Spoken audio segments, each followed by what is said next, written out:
മഹാനായ മുസാഹിം എന്നവര് വളരെ അടുത്ത സ്നേഹിതനാണ്, വളരെ അടുത്ത കൂടെയുള്ള ആളാണ്.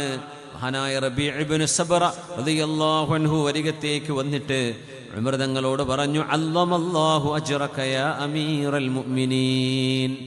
ഒരു മരണപ്പെട്ട വീട്ടിലേക്ക് ചെല്ലുമ്പോൾ നമ്മൾ പറയേണ്ട വാക്കതാണ്, അല്ലമല്ലാഹു അജ്റക വഗഫറല്ലാഹു ലിമയ്യിതിക്. നിങ്ങളുടെ മരണപ്പെട്ടവർക്ക് അല്ലാഹു പുറത്തു കൊടുക്കട്ടെ.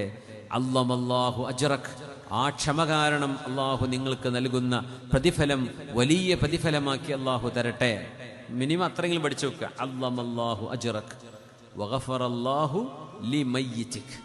വേറെ ഒരുപാടുണ്ട്, പക്ഷെ അത്ര അങ്ങ് പഠിച്ചു വെക്കുക. അല്ലമല്ലാഹു അജ്റക, നിങ്ങളുടെ കൂലി അല്ലാഹു വണ്ണമാക്കി തരട്ടെ എന്നാ പറഞ്ഞ അവസ്ഥ. അല്ലാഹു വലിയ പ്രതിഫലം തരട്ടെ. വഗഫറല്ലാഹു ലിമയ്യിതിക്, നിങ്ങളുടെ മയ്യിത്തിന് അല്ലാഹു പുറത്തു കൊടുക്കട്ടെ.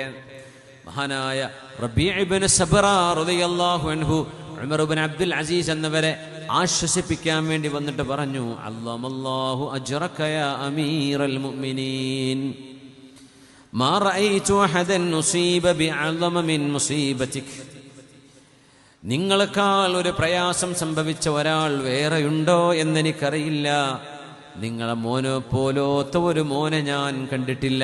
മാ റഅയ്തു മിഥല ഇബ്നിക ഇബ്നാ, എത്ര നല്ല മോനായിരുന്നു അബ്ദുൽ മലിക് എന്ന മോൻ. വലാ മിഥല അഖീക അഖൻ, നിങ്ങളുടെ സഹൽ എന്ന സഹോദരനെ പോലെ ഒരു സഹോദരനെയും ഞാൻ കണ്ടിട്ടില്ല. നിങ്ങളുടെ മൗലയായ മുസാഹിം എന്നവരെ പോലെ വലാ മിഥല മൗലാക മൗലൻ ഖത്തു. ഇത് പറഞ്ഞപ്പോൾ ഉമർ റളിയല്ലാഹു അൻഹു ഉമർ ഇബ്നു അബ്ദുൽ അസീസ് തങ്ങൾ തലതാഴ്ത്തി ഇങ്ങനെ നിന്നു.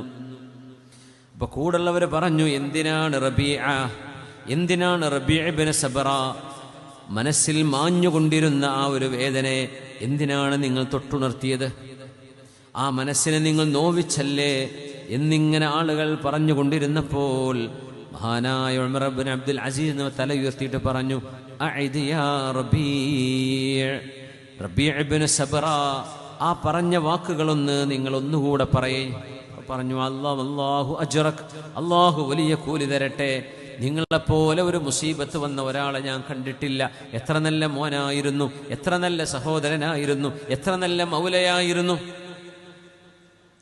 എന്നിട്ട് പറഞ്ഞു, ലാ വല്ലദീ ഖളാ അലൈഹിമുൽ മൗത്ത്,